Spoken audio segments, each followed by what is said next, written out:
இயேசு கிறிஸ்துவின் நாமத்தில் அன்பின் வாழ்த்துக்கள். இன்றைக்கு நாம் பார்க்க போகிற தலைப்பு நம் வாழ்வில் சகலமும் நன்மைக்காக. வசனம் ரோமர் 8:28. அன்றியும் அவருடைய தீர்மானத்தின்படி அழைக்கப்பட்டவர்களாய் தேவனிடத்தில் அன்பு கூறுகிறவர்களுக்கு சகலமும் நன்மைக்கு ஏதுவாக நடக்கிறதென்று அறிந்திருக்கிறோம். நாம் எப்படி தேவனை நேசிக்கலாம்? பரிசுத்த உள்ளத்தோடு நேசிக்கலாம்.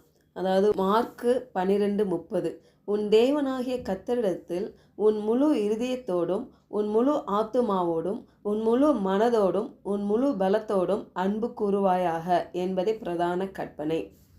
இது உண்மையான அன்பு, முழுமையான அர்ப்பணிப்பு. தேவனை நேசிக்கும் நாம் முதலில் பாவத்திலிருந்து தூய்மை பெற வேண்டும் என்பது பரிசுத்தம் பற்றி சொல்லுகிறது.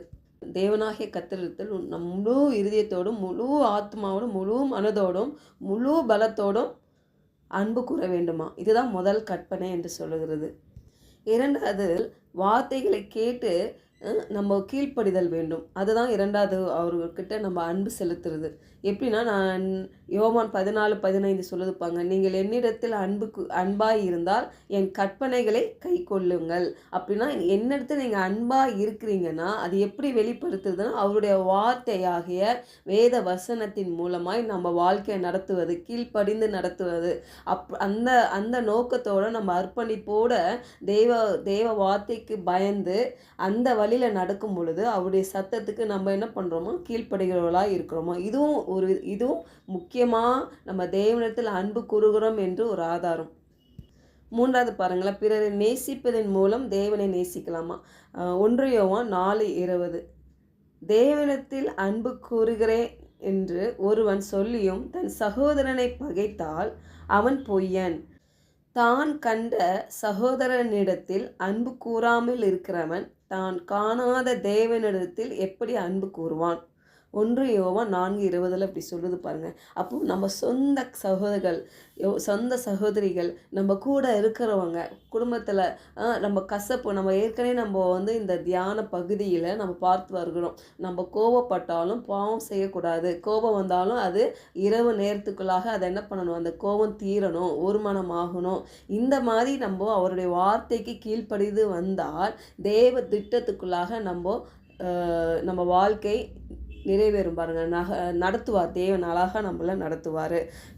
யார் மேலேயும் கசப்பு, பொறாமை, இந்த எரிச்சல் இந்த மாதிரிலாம் இருக்கக்கூடாது தேவ பிள்ளைகளுக்கு. அதெல்லாம் இருந்ததுன்னா சிலுவையில் அதெல்லாம் நம்ம வச்சு ஜெபித்து அதுலேருந்து நம்மளுக்கு ஒரு விடுதலை தேவன்ட்டு நம்ம பெற்றுக்கொள்ளணும் பாருங்கள். அப்போ தான் நம்ம கூட பிறந்தவங்கள, நம்ம குடும்பத்தில் இருக்கவங்களை நம்ம நேசிக்கலைன்னா நம்ம மற்றவங்களை எப்படி நேசிக்க முடியும்? தேவனை எப்படி நீ நேசிக்க முடியும்னு கேட்குறாரு.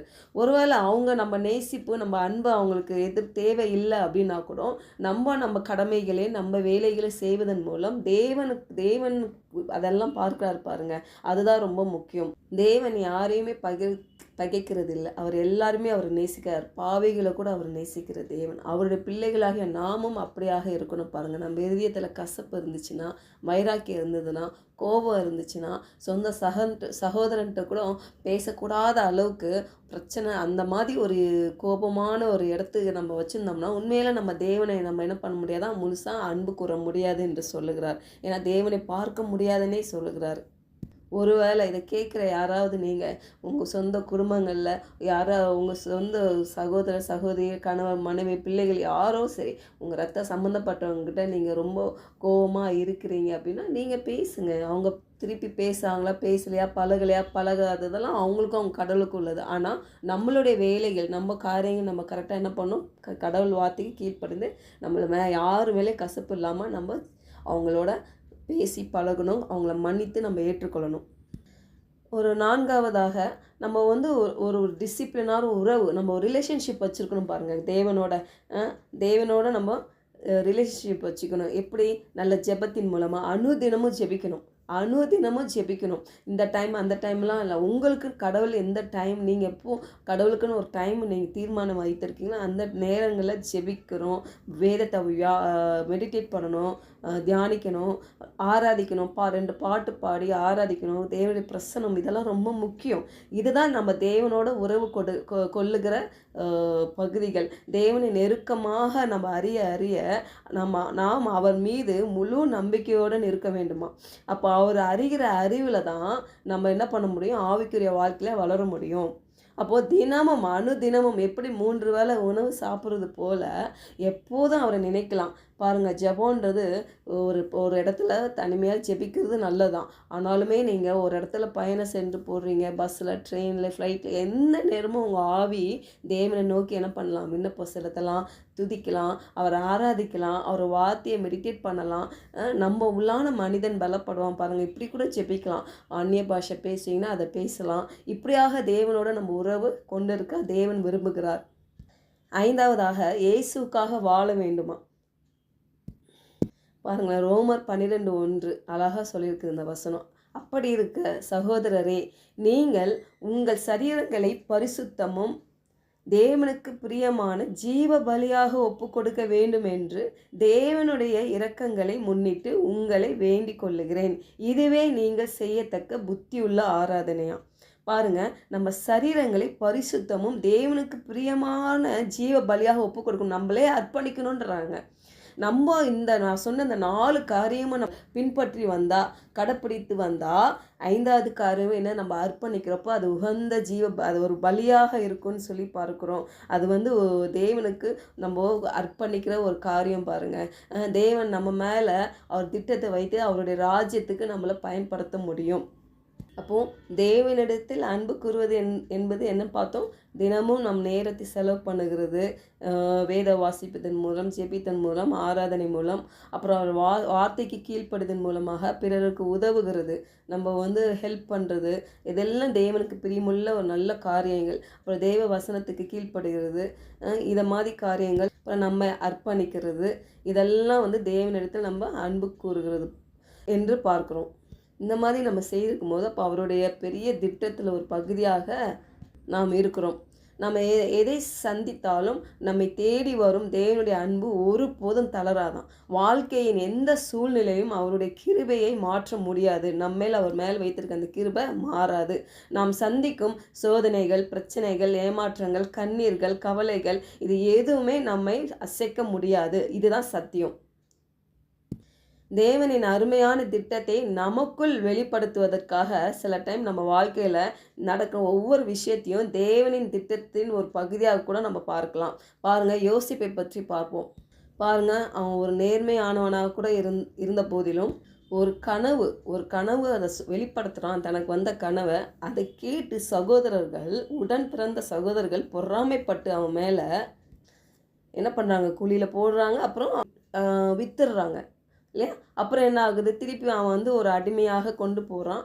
அங்கே போனவொடனே போத்திபார் மனைவி அவளை என்ன பண்ணுறா, அவனை பாவத்துக்கு கூப்பிட்றா. அதுலேருந்து அவன் என்ன பண்ணுறான், அவன் வஸ்திரம் கூட பார்க்காம அவன் ஓடி வரதை நம்ம பார்க்குறோம். அதுதான் பரிசுத்தம். பாருங்கள், அப்போ தேவனுடைய பிரசனத்தில் இருக்கும்போது பாவம் பாவத்துக்கு நம்ம என்ன பண்ண முடியாது, இடம் கொடுக்கக்கூடாது. அப்படி அந்த நிலையில் தேவன் நம்மளை பார்க்கிறாருப்பாங்க. அப்படி தான் நம்ம இருக்க வேண்டும். அதுதான் தேவனிடத்தில் நம்ம அன்பு கூறுகிறது என்று உறுதிப்படுத்துகிறது. பாருங்கள், அப்போ அதனால் அவனை என்ன பண்ணுறாங்க, தவறாக குற்றச்சாட்டுனால அவனை சிறையில் அடைக்கிறாங்க. அவன் பாருங்கள் ஆனால் இந்த காரியங்கள் அவனுக்கு எல்லா சூழ்நிலையும் அவனுக்கு எதிராக தான் அமைகிறது. பாருங்களேன், அவன் வாழ்க்கையில் சொந்த சகோதரர்கள் பாருங்கள் அவனை ஏமாற்றி இப்படி பண்ணிட்டாங்க. எவ்வளோ வேதனை அவன் வாழ்க்கையில் இருந்திருக்கும் பாருங்கள். ஆனாலும் கூட அவன் என்ன பண்ணுறான், தேவனை நேசிக்கிறான், தேடுறான். பாருங்கள், ஆனாலும் தேவன் பாருங்கள் எல்லா நிமிடங்களிலும் தேவன் செயல்பட்டு கொண்டிருந்தார்.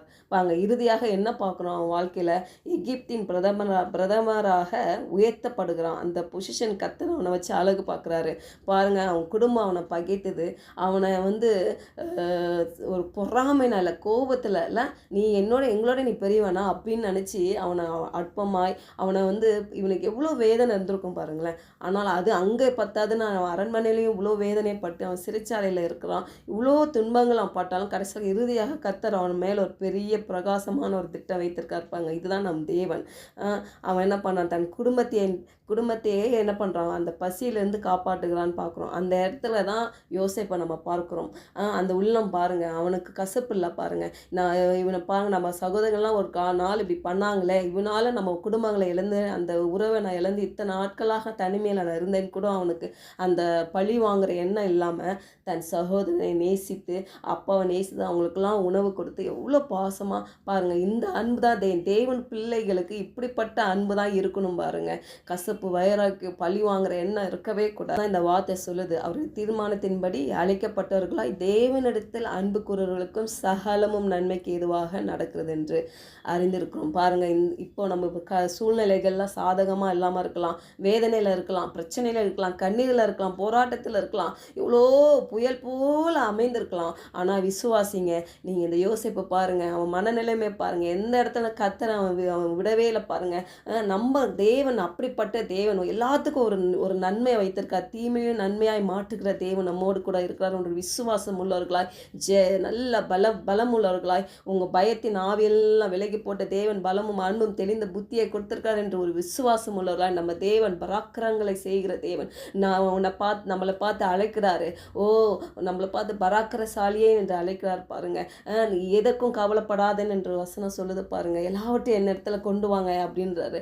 அப்போ நம்ம அவர் இடத்துல வச்சுட்டு நம்ம எப்படி இருக்கணுமா, சந்தோஷமாக இருக்கணுமா பார்த்துக்குங்க. அப்போ தேவனிடத்தில் இதுதான் தேவனுடைய அன்பு என்று நம்ம பார்த்தோம். ஒருவேளை உங்கள் சூழ்நிலைகள் சாதகமாக இல்லாமல் இருந்தாலும் நீங்கள் தேவனை தேடுகிறது தான் இந்த வசனம் சொல்லுகிறது. ஏன்னா கர்த்தர் நன்மையாக மாட்டுகிற தேவன். ஒருவேளை உங்களால் முடியாது, உங்கள் பலத்தால் முடியாது, நீங்கள் நம்பியிருக்கிற மனிதனால முடியாது, கைவிட்டுட்டு போயிடலாம். ஆனால் தேவன் ஒரு நாளும் நம்மளை கைவிட மாட்டார். வாக்குரைத்திருக்காரு, ரோமர் 8:28 வாக்குரைத்திருக்காருல்ல, வாக்கு தந்தி, ஆண்டவரே நீர் சகலமும் நன்மைக்கு எதுவாக நடக்கும் என்று சொல்லியிருக்கிறேன். வாழ்க்கையில் நீ சகலமும் நன்மைக்கு எதுவாக நடக்க போகிறதுக்காக உம்மை துதிப்பேன், ஆராதிப்பேன் என்று அவரை கொண்டாடுங்க. செபிப்போம். அன்புள்ள தகப்பனே, யோசேப்பின் வாழ்க்கையில் நடந்த ஒவ்வொரு சம்பவமும் நன்மைக்காகவே அமைந்தது போல தற்போது நாங்கள் துன்பப்பட்டாலும் இறுதியில் தேவன் எங்களுடைய வாழ்க்கையை நல்லதாய் மாற பண்ணுவீர் என்று விசுவாசிக்கிறோம். அப்பா, உம்மை முழு மனதோடு நேசிக்கும், உமது வழிகாட்டும் பாதையில் நிலைத்திருக்கும் எங்களுக்கு கிருபை அருளும். இயேசுவின் நாமத்தில் ஜெபிக்கிறோம் நல்ல பிதாவே, ஆமென்.